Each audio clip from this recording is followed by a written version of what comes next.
Well guys, welcome back to my channel. आज हम इस वीडियो के अंदर हम बात करेंगे ट्रेडिंग साइकोलॉजी। ट्रेडिंग साइकोलॉजी जो बिगिनर्स हैं, यानी कि स्टार्टिंग की ट्रेडिंग स्टार्ट की है या करने वाले हैं, या फिर जिन लोगों को 4-5 महीने भी ट्रेडिंग करते समय हो चुका है या 1 साल भी हो चुका है, तो वो भी इस वीडियो को देख सकते हैं। क्योंकि आपको इस वीडियो के अंदर वो वाली स्टाइल बताई जाएंगी, जो साइकोलॉजी होती है उसकी बात की जाएगी, जिससे कि लूजर से आप विनर्स में कन्वर्ट हो जाएंगे यदि आप ट्रेडिंग अच्छी नहीं कर पाते हैं। क्योंकि देखिए, होता क्या है कि हम लोग ट्रेड बहुत करते हैं, ट्रेडिंग करते हैं और नुकसान उठाते रहते हैं, लेकिन जो साइकोलॉजी होती है ना, उस पर हम बिल्कुल भी बात नहीं करते हैं। तो इसलिए मेरा ये सेकंड वीडियो है। मैंने पहले एक और वीडियो बनाया था, जस्ट एक दिन पहले वीडियो बनाया था, इसलिए बनाया था कि हम लोग साइकोलॉजी पे ज़्यादा वर्क करें। क्योंकि हम लोग चाहे प्राइस एक्शन देख लीजिए, कैंडलस्टिक पैटर्न देख लीजिए, मतलब आप ग्राफ देख लीजिए, लेकिन उससे भी ज़्यादा जो ज़रूरत मुझे लगती है कि हमें जो ना ट्रेडिंग की जो साइकोलॉजी होती है ना, उसको हमें ज़्यादा अच्छे तरीके से समझना चाहिए। क्योंकि ये बहुत ही ज़्यादा इंपॉर्टेंट पार्ट मुझे लगता है। क्योंकि बिना ट्रेडिंग साइकोलॉजी के सारे चार्ट बेकार है, सारे कैंडलस्टिक पैटर्न बेकार है और हम लॉस ही हमको मिलेगा।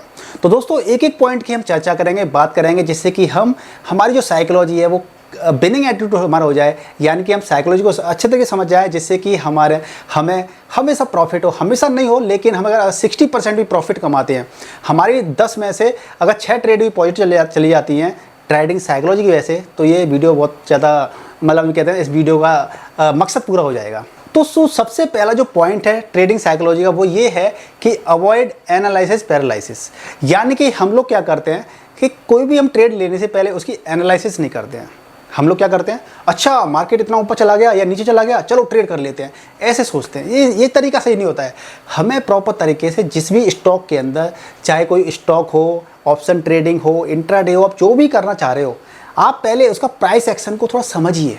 उसका चार्ट बोल क्या रहा है, यानी कि चार्ट क्या करता है, चार्ट बोल लीजिए, इंडेक्स बोल लीजिए, वो हमसे कुछ कहना चाहता है। जो उसको समझ जाता है ना, वो ट्रेडिंग में क्या करता है, विनर्स हो जाता है। तो हमें चार्ट को एनालिसिस करना चाहिए, देखना चाहिए कि कोई न्यूज़ चल रही है मार्केट में, कोई न्यूज़ तो नहीं आई उसके खिलाफ या उसके फेवर में कोई न्यूज़ चल रही हो, या मार्केट में उसके बारे में क्या चीज़ें चल रही हैं, चार्ट क्या कह रहा है, चार्ट का कल का ट्रेंड क्या था, 10 दिन का, पिछले 10 दिन का ट्रेंड क्या था, पिछले 1 साल का ट्रेंड क्या था, और आज क्या हो सकता है। तो हमें क्या है, एनालिसिस ज़्यादा से ज़्यादा करनी चाहिए, लेकिन हम क्या करते हैं, एनालिसिस ज़्यादा करते नहीं हैं और ट्रेड में घुस जाते हैं, तो हमें लॉस हो जाता है। अगला जो पॉइंट है कि हमें एक्सेप्ट करना चाहिए कि मार्केट क्या है, रैंडम है। अगर आप सोच रहे हैं कि मार्केट क्या है, रैंडम, मतलब आप सोच रहे हैं कि मार्केट ना सीधी सीधी चलती है, तो ऐसा बिल्कुल नहीं है। आपको समझना पड़ेगा कि मार्केट रैंडम है, यानी कि मार्केट में कुछ भी हो सकता है। जो आपको लग रहा है कि मार्केट आप ऊपर जाएगा, वो मार्केट नीचे भी जा सकता है। तो आपको ना सारे पॉइंट को लेकर के सोचना चाहिए और ये समझना चाहिए, माइंड के अंदर बिठा लीजिए कि मार्केट स्टेबल नहीं है। मार्केट क्या, रैंडम है। अगर आप मार्केट को स्टेबल लेके चलोगे ना, तो आपको हमेशा लॉस होगा। तो आप क्या कीजिए, मार्केट को ये मान के चलिए कि रैंडम है, कभी भी मार्केट में कुछ भी हो सकता है। कोई चीज़ ऊपर उठ रही होगी तो वो गिर सकती है, गिरने वाली चीज़ उठ सकती है। तो जितना आप प्रॉपर समझ लें कि भाई, हमें देखो क्या होता है रियलिटी में, हमें पता चल जाए कि आगे वाले बंदे का ना करैक्टर बहुत बेकार है, बहुत धोखेबाज इंसान है ये, तो हम उस बंदे से उसी तरीके से ट्रीट करते हैं, उस बंदे से उसी तरीके से होशियार रहते हैं हम लोग। तो इसी तरीके से मार्केट जब रैंडम होता है, तो आप सचेत रह करके आप ट्रेडिंग करते हैं, तो आपको नुकसान कम होगा, प्रॉफिट होने की चांसेस ज़्यादा हो जाते हैं। अगला जो पॉइंट है, नो मोर टिप्स। आज के टाइम पे अगर आप देखेंगे, चाहे इंटरनेट ओपन कर लीजिए, वेबसाइट, ब्लॉग्स ओपन कर लीजिए, चाहे फिर कोई भी यूट्यूब चैनल खोल लीजिए, there are lots of information है। हर जगह पे चले जाइए, ट्रेडिंग से रिलेटेड, इंट्राडे से रिलेटेड, ऑप्शन ट्रेडिंग से रिलेटेड, स्टॉक में इन्वेस्टमेंट कैसे करें, हर जगह पे इन्वेस्टमेंट है, हर जगह पे इन्फॉर्मेशन है। और आप जितनी ज़्यादा इन्फॉर्मेशन को कंज्यूम करोगे ना, तो आपका माइंड हो जाएगा कचड़ा। कैसे हो जाएगा? क्योंकि जो कॉन्सेप्ट आपको समझने चाहिए थे, सीखने चाहिए थे, फिर उसको अप्लाई करना चाहिए था, आपने उनको अप्लाई नहीं किया। कॉन्सेप्ट समझे, सीखे, अप्लाई करने का टाइम आया, आपने एक और इन्फॉर्मेशन गेन कर ली, कंज्यूम कर ली। आपने जब एक और इन्फॉर्मेशन कंज्यूम कर ली, उसको अप्लाई करने का टाइम आया, फिर आपने क्या किया, किसी दूसरे यूट्यूब चैनल से कंज्यूम इन्फॉर्मेशन कर ली। तो होता क्या है कि जितनी ज़्यादा आप टिप्स लेते हैं ना, आपका माइंड की साइकोलॉजी होती है बेकार हो जाती है। यानी कोई भी चीज़ आप प्रॉपर तरीके से फिर एग्जीक्यूट नहीं कर पाते हैं, क्योंकि मोर इन्फॉर्मेशन भी कभी क्या कर देती है, हमारे दिमाग को ना हाईजैक कर लेती है और हमारे माइंड से फिर अच्छे रिजल्ट्स नहीं आते हैं। तो बेहतर रहेगा कि कैसे एक चीज़ पे स्टिक रहिए, एक चीज़ पे चिपके रहिए, उससे पहले निचोड़ निकालने की कोशिश कीजिए, और जब एक चीज़ से निचोड़ ना निकले तब आप दूसरी तरफ जाइए। तो जितनी ज़्यादा नॉलेज लोगे ना, उतना ही ज़्यादा रायता फैलने की संभावना ज़्यादा रहती है। तो अपने माइंड को शांत रख करके, स्टेबल रख के कोशिश कीजिए चीज़ों को सीखने की, समझने की, फिर उनको अप्लाई करने की कोशिश कीजिए, तभी आपको रिजल्ट्स अच्छे मिले। अगला पॉइंट है रिव्यू योर इक्विटी, यानी कि जो भी आपका इक्विटी है जिसमें आप इन्वेस्टमेंट करने वाले हैं, ट्रेड करने वाले हैं, ऑप्शन ट्रेडिंग करने वाले हैं, तो उसका रिव्यू कीजिए, उसके बारे में सारी इन्फॉर्मेशन पता कीजिए। अगर वो कोई स्टॉक है तो उस कंपनी के बारे में पता कीजिए कि वो क्या करती है, कैसे करती है, उसकी हिस्ट्री कहाँ से स्टार्ट हुई थी, आने वाले दिनों में उसके साथ क्या हो सकता है। तो आपको उसका रिव्यू और जो उसका ग्राफ होता है ना, उसको एनालाइज कीजिए, उसको रिसर्च कीजिए उसके ऊपर, क्योंकि जितनी ज़्यादा इन्फॉर्मेशन आपके पास उसकी होगी, चाहे वो ग्राफ हो आपका उस स्टॉक का, चाहे कंपनी का प्रोफाइल हो, जितनी सारी चीज़ें आपके दिमाग में होंगी, आप ट्रेड को, आप उनके बेसिस पे आप अच्छी ट्रेड ले पाओगे या अच्छा इन्वेस्टमेंट कर पाओगे। लेकिन हम लोग करते क्या हैं कि इसके उल्टा करते हैं।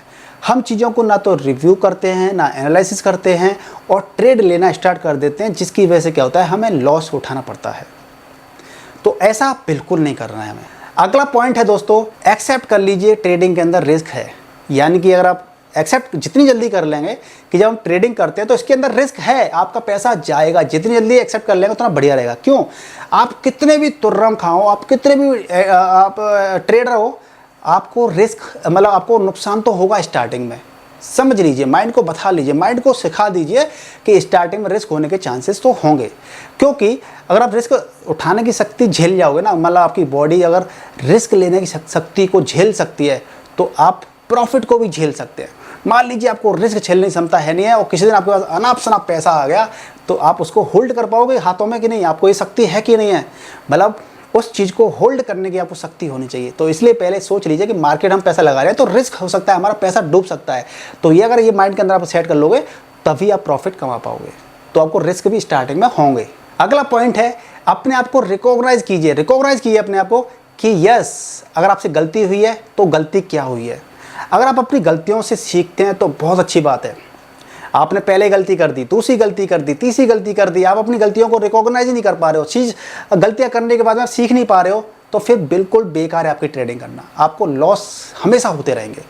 तो हमेशा अगर आपने कोई गलती कीजिए, आपको गलती को एनालाइज कीजिए कि आपने ये ट्रेड ली थी तो इसमें गलती क्या हो गई, इसमें आप कैसे ऐसा क्या ना करते जिसकी वजह से आपको लॉस ना होता। तो आप अपनी गलती से सीखने का प्रयास कीजिए, अपनी गलतियों को पहचानिए। जितना जल्दी आप गलतियों को पहचान लेंगे, आप उतने ही अच्छे ट्रेडर बन पाओगे। सिंपल सी बात है। अगला जो पॉइंट है वो ये है कि हर एक सेटअप को इस्तेमाल करना चाहिए, यूज करना चाहिए। अब इसका मतलब आप बहुत उल्टा समझ लोगे।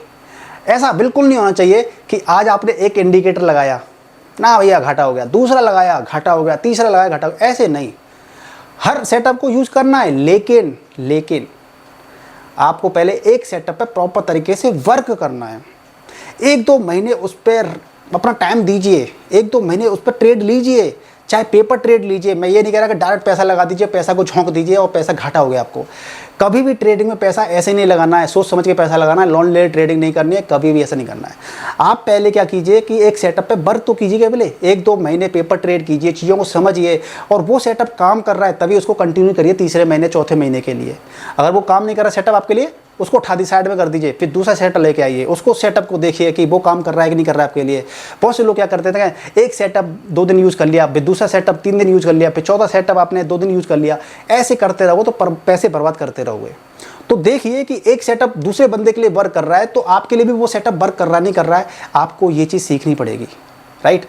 तो एक ही सेटअप को पहले 2-3 महीने रगड़िए, समझिए, सीखिए, देखिए कि क्या हो रहा है, उसे प्रॉफिट निकल रहा है कि निकल रहा है। पेपर ट्रेड कीजिए, तभी आप एक सक्सेसफुल ट्रेडर बन पाओ। लास्ट पॉइंट है, डेवलप योर विनिंग एटीट्यूड।